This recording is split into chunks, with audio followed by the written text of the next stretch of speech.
Hello and welcome to this instructional video on CATIA prismatic machining. In this video we're going to start the operations for the second setup. You've been moving along with the sequence of videos and we've completed the first setup. What we're going to do now is add the operations for the second setup. So if you look in your PPR3 with your part open, there's setup 1 which we've completed. You should have, if you've been following the video instructions, setup 2 in the tree, and if you expand out, you should see that there's a manufacturing program in there too. Now, if you don't have this in the tree, just to recap how to insert this, you need to go over to the manufacturing processes or the manufacturing programs toolbar and click on the part operation. I'm going to just insert a third setup just to show you the process. So let's click on this. And then if we click on setup 2, it means we want to insert a new setup after setup 2. And there it is. It's called part operation tree. You should change the name. I recommend naming it as setup so that it reminds you that these are setups. So we now have a new setup added to the tree. And then the next step is to go ahead and add a manufacturing program. I'm going to deselect this so that it's not highlighted, just to show you. Click on manufacturing program and then click on the setup to add it. So we now have this manufacturing program added to the setup. And this is where the operations are going to go, just like with setup 1. We added these operations to setup 1 under the manufacturing program there. We're going to do the same thing for setup 2. Since we're not using a third setup, I'm just going to go ahead and delete what I just inserted. Again, I was just showing you the process. And then clicking on setup 2, the other thing that we did earlier on is we set up all the information about the machine, the stock, the geometry, and so on for setup 2, which is what you see displayed in front of you here.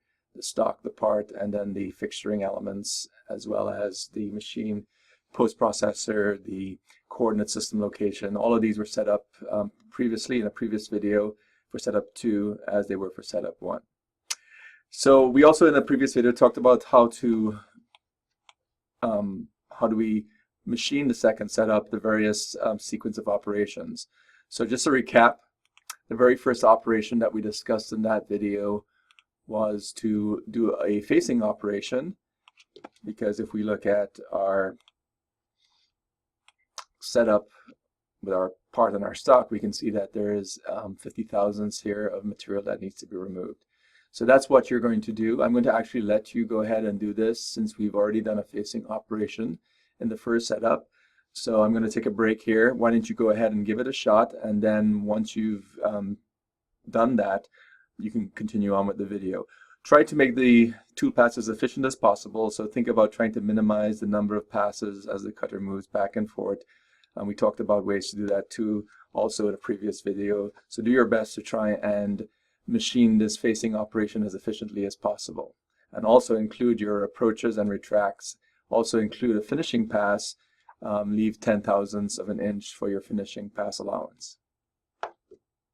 And if you've forgotten what those parameters are, you can always go back to setup 1 and look at the facing operation there before you start.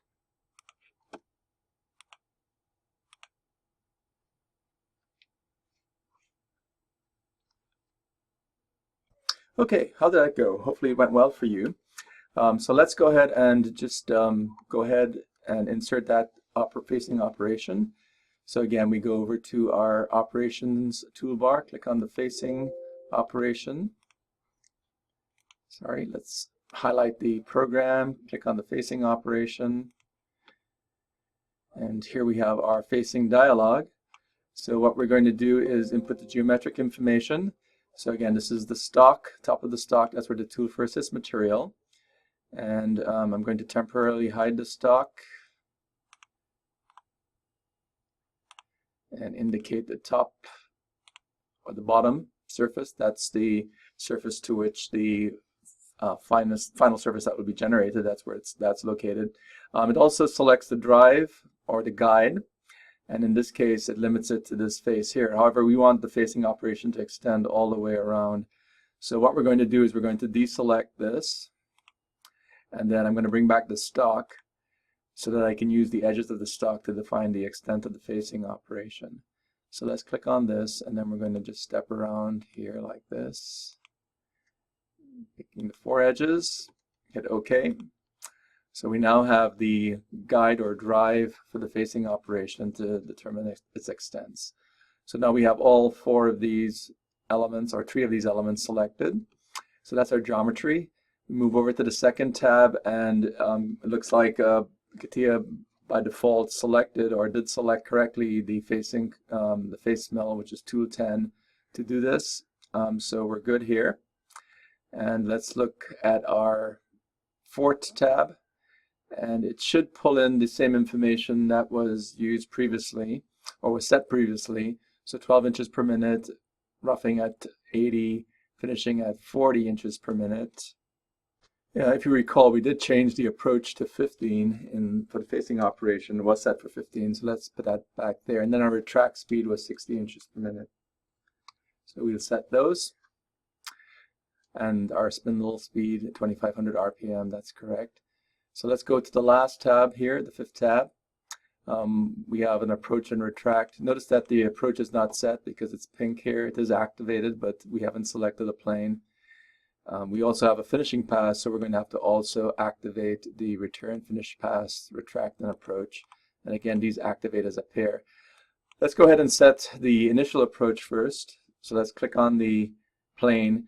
And if you recall, we used the top of the stock, and then we did an offset. So we right-clicked and then offset to give us a little bit more room. So we're going to set it 50 thousandths above the top of the stock. And then we're going to do the same thing for the retract. Select the top of the stock, right-click, offset, and we're going to set that up to 50 thousandths. And we're going to have to, as I said, set the same thing for the finish pass, since we're going to add this. There's no approach currently visible, so we're going to have to add that. We're going to use an approach, an axial motion up to a plane for our approach, and then we're going to click on the plane, right-click on the top of the stock, right-click here again, and again do an offset of 50 thousandths.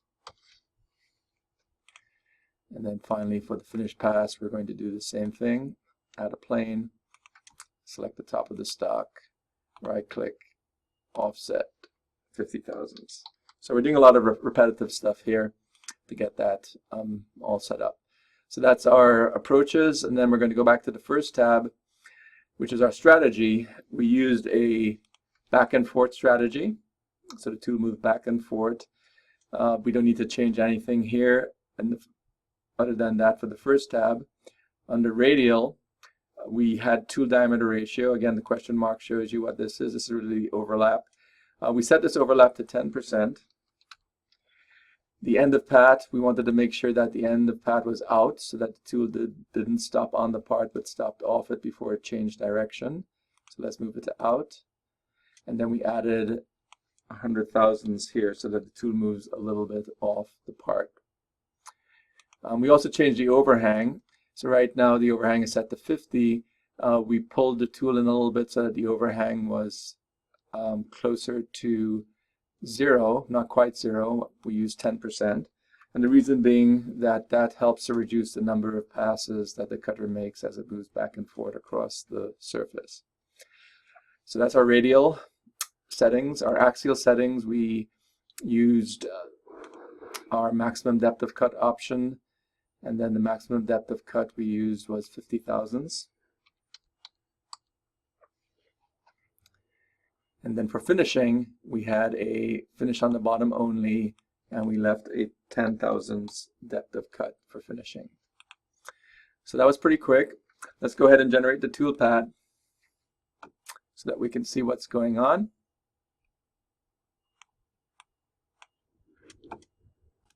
So it looks like I misspoke a little bit earlier on when I said that the stock allowance was 50 thousandths. It actually looks like it's more than that.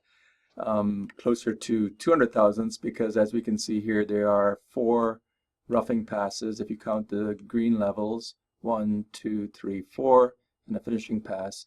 So looks like there's 200 thousandths of material to remove. So here's our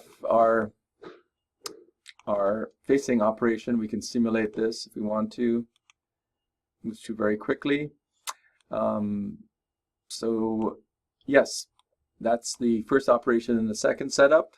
completed. Again, you can confirm, recheck with the first operation to make sure that the parameters that you've set are correct. We move on to the next operation in the next video. Let's just hit OK here before we stop. And again, remember to hit OK here to commit your operation to the tree. So it's now part of the manufacturing program in the second setup.